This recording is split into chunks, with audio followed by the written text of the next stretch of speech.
So I've worked in a space where the finances were not making sense. We like talking about numbers, please. So please, you can just press. You don't have to say which place, but you can give us an estimate. Because think about it, like when somebody is watching the podcast, after you've mentioned something like that, what do you think is going to be in the comment section? Because that's the section I'm going to cut. Iyo pesa ni ngapi? And the reason I think I haven't been posting anything law related, it's simply because of the contentment I'm telling you about. It's always been a battle of trying to figure out, was I really meant to be a wakili? When you're an advocate, like we talked behind the scenes, there's some things that take really a long time to establish yourself in a way that, let's say, it's super lucrative enough for you to say like, hey, that lawyer is getting a lot of money, because everybody wants to be successful super fast. Because there's also pressure from your generation, like you said. So how are you dealing with that pressure that's also around people who are your age mates or people who like... Very nice questions, by the way. Thank you. What I've come to understand right now mentally in terms of my career, I'm contented, as I've said.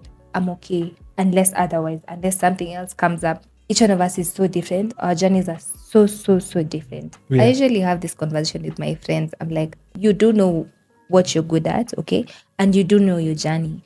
Because me, I've worked in law firms before. The pay was, Jamani, do better. Was it bad when you were, you were an intern or? Yeah, it's called pupillage. Okay, the amount was between 15 to 20. And this was in 2022. So and you're checking in 8 to 5? Yeah, 8 to 5.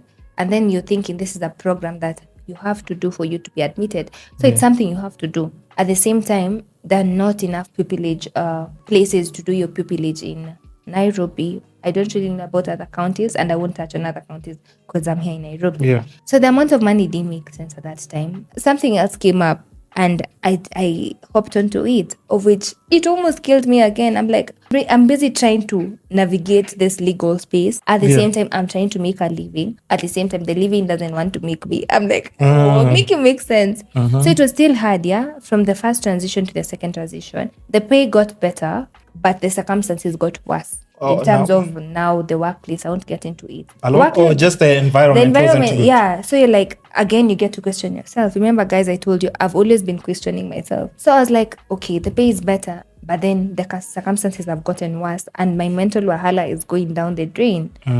God did. So that thing came to an end. Did you quit or? I won't talk about it.